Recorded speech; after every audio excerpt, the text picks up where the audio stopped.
आज इस स्पेशल में मैं आपके लिए लेके आई हूँ एक ख़ास मीठा उतंजन। जी हाँ, ये है तो बहुत पुरानी डिश, लेकिन अब इतनी आम नहीं रही और इसे बनाना थोड़ा मुश्किल समझा जाता है क्योंकि इसे बनाना थोड़ा ट्रिकी होता है। अस्सलाम वालेकुम, वेलकम टू यमी ट्रीट्स। कैसे हैं आप सब? अल्लाह ताला आप सबको अपनी हिफ्ज़ व अमान में रखे। ईद आने वाली है तो इसलिए सोचा आज आपके लिए ईद का एक ख़ास मीठा शेयर किया जाए, हमारी एक बहुत ही रिवायती डिश, बहुत ही मीठी मीठी सी। तो आइए बनाना शुरू करते हैं। बिस्मिल्लाहिर्रहमानिर्रहीम। यहाँ पे मैंने पानी ले लिया है, थोड़ा खुला पानी लेना है। आधा किलो चावल का मैं बना रही हूँ तो कम से कम भी 2 से ढाई किलो पानी हो ताकि चावल अच्छे से फूल सकें। पानी में बॉयल आ गया तो इसमें मैंने डाल दिए सेला चावल। मुतंजन या ज़र्दा बनाने के लिए सेला चावल सबसे बेहतरीन ऑप्शन है। आप चाहें तो बासमती चावल से भी बना सकते हैं। यहाँ पे आधा किलो चावल थे जिन्हें मैंने तकरीबन 1.5 घंटा पहले भिगो के रख दिया था। इन्हें ज़रा ज़्यादा देर तक भिगोना पड़ता है, इससे ये अच्छे से फूलते हैं और इनका जायका भी अच्छा बनता है। अब हम इनको बॉयल करेंगे। 5 से 6 मिनट लगते हैं, इससे ज़्यादा टाइम नहीं लगता। और इसको हमने तकरीबन 90% कुक करना है। यहाँ पर मैंने इसमें बादाम और खोपरा यानी कि कोकोनट शामिल कर दिया है ताकि ये भी थोड़ा सा सॉफ्ट हो जाए। बादाम मैंने पहले भिगो दिए थे, उनके छिलके उतार दिए और अब इसमें डाल दिया था इनको। अब ये देखिए चावल जो है उनको चेक करते हैं, ये तकरीबन 90% कुक हो चुके हैं और अब हम इनको छान के रख लेंगे। अब कढ़ाई में हम लोग लेंगे देसी घी, क्योंकि इसका असल मज़ा देसी घी में। अब चाहे तो बनास्पति या ऑयल में भी बना सकते हैं, लेकिन देसी घी में बनाएंगे तो ज़्यादा मज़ेदार बनेंगे।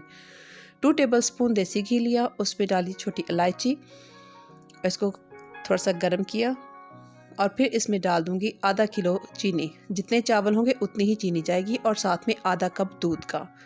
और अब हम इसको लो फ्लेम पे पकाएंगे। इसको बहुत ज़्यादा इसका शीरा पकाना नहीं है, सिर्फ इसको मेल्ट करना है और थोड़ा सा पकाना है। तो इसमें तकरीबन आपको 5 से 6 मिनट लगेंगे। फ्लेम को बहुत हाई मत रखें, फ्लेम लो रखें ताकि चीनी के जो है वो कैरमल नहीं बन जाए, बल्कि चीनी को हमने सिर्फ पिघलाना है। अब ये देखिए जब शीरा थोड़ा सा पक गया तो अब हम इसमें चावल शामिल कर देंगे जिनको हमने छान के रख लिया था।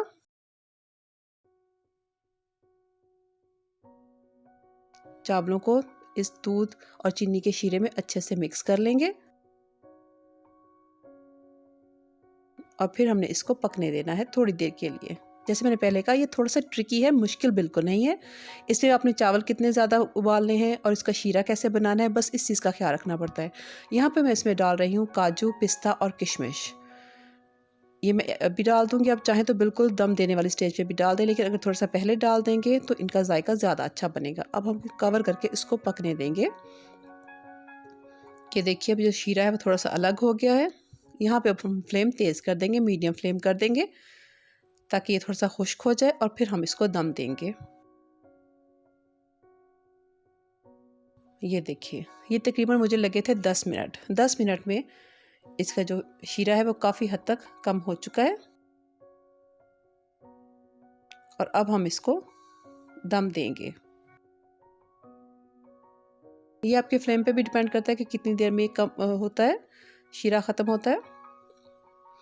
अब चावलों को फैला के अब हम इसके ऊपर डालेंगे थोड़ी सी मिठाइयाँ। यहाँ पे कटी हुई अशरफियाँ हैं कुछ, थोड़े से गुलाब जामुन और थोड़े से रसगुल्ले।